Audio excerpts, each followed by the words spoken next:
আসসালামু আলাইকুম। মাননীয় স্পিকার, এই মহান সংসদে আমাকে কথা বলতে দেওয়ার জন্য আপনাকে অসংখ্য ধন্যবাদ। মাননীয় স্পিকার, ফ্যাসিবাদ বিরোধী দীর্ঘ লড়াইয়ের ধারাবাহিকতায় ২৪ জুলাইয়ের গণ অভ্যুত্থানে হাজারো মানুষের আত্মত্যাগের বিনিময়ে আজকের এই সংসদ, ত্রয়োদশ জাতীয় সংসদে আমার প্রথম বক্তব্যের শুরুতেই মহান আল্লাহ তাআলার শুকরিয়া আদায় করছি। সাথে সাথে আমি জুলাই গণ অভ্যুত্থানের শহীদের প্রতি শ্রদ্ধা জ্ঞাপন করছি, তাদের রুহের মাগফিরাত কামনা করছি, আহতদের প্রতি কৃতজ্ঞতা জানাচ্ছি, অংশগ্রহণকারী সকলের প্রতি সম্মান প্রদর্শন করছি।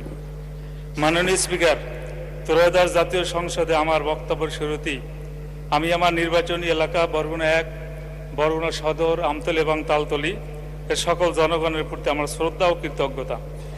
হাত পাখার প্রতীকে ভোট দিয়ে আমাকে নির্বাচিত করেছেন বলেই আমি আজ সংসদে যে আস্থা নিয়ে আমাকে নির্বাচিত করেছেন সে আস্থা রক্ষা আমি প্রতিজ্ঞাবদ্ধ।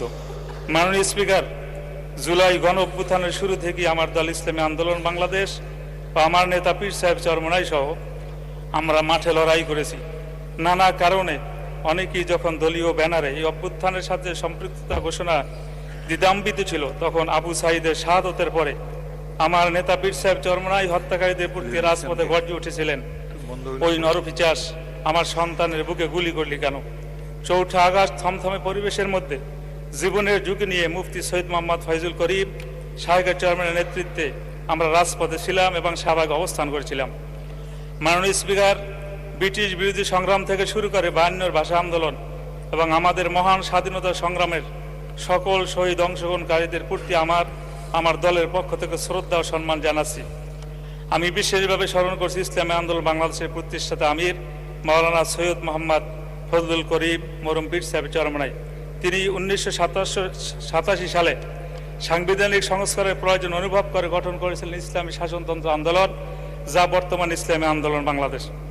মাননীয় স্পিকার, রাষ্ট্রপতির ভাষণ একটি সাংবিধানিক বাধ্যবাধকতা ও সংসদীয় রীতি, কিন্তু বাস্তবতা আমরা সবাই জানি রাষ্ট্রপতি মন ও প্রাণ ও কার্যক্রমে একটি ফ্যাসিবাদী শাসনের অংশ ছিলেন, যে ফ্যাসিবাদের উৎখাতে হাজারো প্রাণের রক্ত উৎসর্গ করতে হয়েছে। গণ অভ্যুত্থানের মাধ্যমে উৎখাত হওয়া ফ্যাসিবাদের অংশ যে রাষ্ট্রপতি, তিনি ফ্যাসিবাদের উৎখাতের ফলেই গঠিত হওয়া সংসদের ভাষণ দেওয়া জুলাই গণ অভ্যুত্থানকে অপমান করার শামিল। তিনি যখন ভাষণ দিয়েছেন তখন আমরা ওয়াকআউট করেছিলাম। আজকে রাষ্ট্রপতির ভাষণের উপর আলোচনার শুরুতে আমি সংসদে তার ভাষণ দেওয়ার বিষয়ে প্রতিবাদ জানাচ্ছি। মাননীয় স্পিকার, রাষ্ট্রপতির ভাষণ সরকারি দলের স্তুতি ও তাদের অতীত সাফল্যের বর্ণনা, আগামীর প্রতিশ্রুতি সমন্বিত একটু উপত্থান যা সরকারি দল কর্তৃক লিখিত হয়। রাষ্ট্রপতির এবারের ভাষণও এই সত্যের কোনো অন্যতা হয় নাই, তবে ভাষণ সুলিখিত ও মার্জিত, তার পাঠ ও সাবলীল ছিল, সেজন্য রাষ্ট্রপতিকে আমি ধন্যবাদ জানাতে পারি। মাননীয় স্পিকার, রাষ্ট্রপতির ভাষণে অন্তর্বর্তী সরকারের উল্লেখ নেই। অন্তর্বর্তী সরকার ও সরকার প্রধানের নাম উল্লেখ করে তাদের প্রতি বিশেষভাবে কৃতজ্ঞতা জানালে ভালো হতে বলে আমি মনে করি। মাননীয় স্পিকার, রাষ্ট্রপতি তার ভাষণে পতিত সরকারে বারংবার ফ্যাসিবাদী শাসন বলে অভিহিত করেছেন, এজন্য তাকে আরেকটি ধন্যবাদ দিতে চাই। তিনি এটা মন থেকে বলেছিলেন কিনা জানি না, তবে তার মুখে বারংবার আলোচনা শুনতে আমাদের ভালো লাগছিল। তবে মাননীয় স্পিকার, তার ভাষণে জুলাই ঘোষণা, জুলাই সনদ নিয়ে কোনো কথা নেই। সংস্কার কমিশন গঠনের কথা আছে, কিন্তু সেসব কমিশনের প্রস্তাবিত এবং দেশের সকল রাজনৈতিক দলের স্বাক্ষরিত জুলাই সনদে বাস্তবায়নের ব্যাপারে কোনো কথা নাই। এই বিষয়টি আমাদেরকে হতাশ করেছে এবং সত্য হলো প্রস্তাবিত সংস্কারগুলো না হলে বাংলাদেশে আবারও স্বৈরাচার ও ফ্যাসিবাদ ফিরে আসার আশঙ্কা রয়েছে। তাই দেশের স্বার্থে জুলাই সনদের সংস্কারগুলো সম্পন্ন করতেই হবে। একই সাথে সংস্কার প্রস্তাব গণভোটের মাধ্যমে জনগণের রায় পরিণত হয়েছে। মাননীয় স্পিকার, আমার নির্বাচনী এলাকা বরগুনা ১, বরগুনা সদর, আমতলী এবং তালতলী, আমরা এই বরগুনার যে লক্ষ কোটি মানুষ বসবাস করতেছে, আমাদের বরগুনা উন্নয়নের দিক থেকে একেবারে পিছিয়ে। মাননীয় স্পিকার, পায়রা ও বিষখালী নদী বেষ্টিত আমাদের জেলায় নিরবিচ্ছিন্ন যোগাযোগ এখন সময়ের দাবি। জনভোগান্তি লাগবে, এই রুটে দ্রুত একটি আধুনিক ফেরি সার্ভিস চালু করার জোরাল দাবি জানাচ্ছি। আমতলী, পুরাঘাটা, বড়ইতালবাগ, বাইনচটকি পয়েন্টে সেতু নির্মাণ করা হলে দক্ষিণ অঞ্চলের মানুষের যাতায়াতের এক যুগান্তর বিপ্লব ঘটবে, শিক্ষা খাতে ব্যাপক ভূমিকা রাখবে, যা রাজস্ব বৃদ্ধিকে সহায়তা হিসেবে কাজ করবে।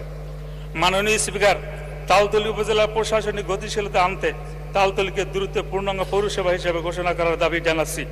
মাননীয় স্পিকার, বরগুনা নদীমাতৃক এলাকা, এখানে বয়ে চলছে ছোট বড় অসংখ্য খাল, নদী, নালা, যার ফলে অত্র এলাকায় যোগাযোগের জন্য রাস্তা, কালভার্ট, ব্রিজ, স্লুইস অতীব গুরুত্বপূর্ণ বিষয়, কিন্তু বিগত বছরগুলোতে এখনো অত্র খাতে লক্ষণীয় কোনো কাজ হয় নাই, যার ফলে আমার অত্র নির্বাচনী এলাকায় বিভিন্ন স্থানে প্রায় 300 অতি ঝুঁকিপূর্ণ ব্রিজ, কালভার্ট রয়েছে, যা মরণ ফাঁদে পরিণত হয়েছে, যেটি অত্যন্ত মানবিক ও দুঃখের বিষয়। তাই আমার নির্বাচনী এলাকার রাস্তা, ব্রিজ, কালভার্টগুলো অতি দ্রুততার সাথে পুনর্নির্মাণ একান্ত প্রয়োজন। মাননীয় স্পিকার, তালতলী বরগুনা থেকে বিচ্ছিন্ন একটা উপজেলা, এ জায়গায় একটা দ্রুতগামী একটা ফেরির ব্যবস্থা করার জোরালো দাবি জানিয়ে আমি আপনাকে অভিনন্দন জানিয়ে শেষ করছি। আল্লাহ হাফেজ। আসসালামু আলাইকুম রহমতুল্লাহ।